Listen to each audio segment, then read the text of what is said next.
අස්වැස්ම ප්‍රතිලාභය ලබා ගැනීමට 2023 වසරේ ඉල්ලුම් පත්‍ර ඉදිරිපත් කරන ලද ලක්ෂ 34 අතරින් මිලියනයක පිරිසක් අස්වැසුම ලබා දෙන මෙන් සුබසාධක ප්‍රතිලාභ මණ්ඩලයට දුක් ගැනවිලි ඉදිරිපත් කර තිබෙන බවට එම මණ්ඩලයේ සභාපති නිමල් කොටවලගෙදර මහතා ප්‍රකාශ කරනවා.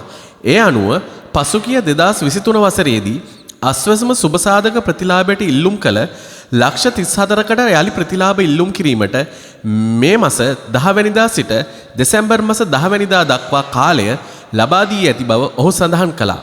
එසේම මෙහිදී අස්වැසුම සුබසාධක ප්‍රතිලාභයට ලියාපදිංචි වූ සියලු දෙනාම නැවත ලියාපදිංචිය සඳහා අවස්ථාව ලබා දීම සිදු කෙරෙන බව සඳහන්.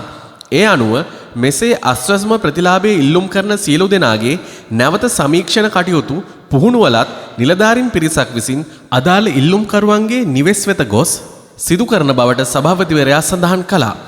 එමෙන්ම නැවත සමීක්ෂණය කරනු ලබන සියලු දෙනා තේරීම් ක්‍රියාවලියක් යටතේ ප්‍රාදේශීය ලේකම් කාර්යාලවල තේරීම් කමිටුව ඔස්සේ සුබසාධක ප්‍රතිලාභ මණ්ඩලයේ දත්ත ගබඩාවට ලබා ගන්නා බවත් ප්‍රකාශ කළා.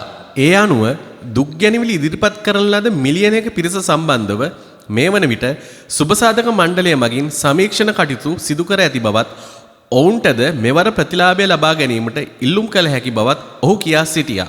එමෙන්ම එම ඉල්ලුම් පත්‍ර මාර්ගගත ක්‍රමයට හෝ සම්පූර්ණ කරන ලද ඉල්ලුම් පත්‍ර ප්‍රාදේශීය ලේකම් කාර්යාලවලට බාර දීමේ හැකියාව ඇති බවත් සඳහන්.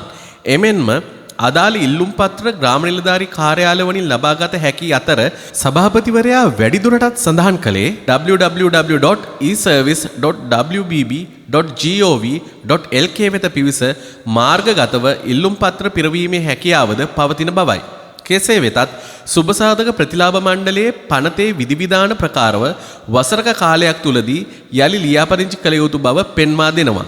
මෙහිදී ආර්ථික සංවර්ධන නියෝජ්‍ය ඇමති නිශාන්ත ජයවීර 2023 වසරේ ආරම්භ කරන ලද අස්වැසුම් ව්‍යාපෘතියෙන් මේ වන විට ලක්ෂ 17ක පවන පිරිසක් ප්‍රතිලාභ ලබන බවත් අස්වැසුම ලබා දෙන පිරිස තෝරා ගැනීමේදී එය ලැබිය යුතු පිරිසට අදාළ ප්‍රතිලාභ ලැබී නැති බවටත් දිගින් දිගටම පැමිණිලි ලැබෙන බව සඳහන් කරනවා.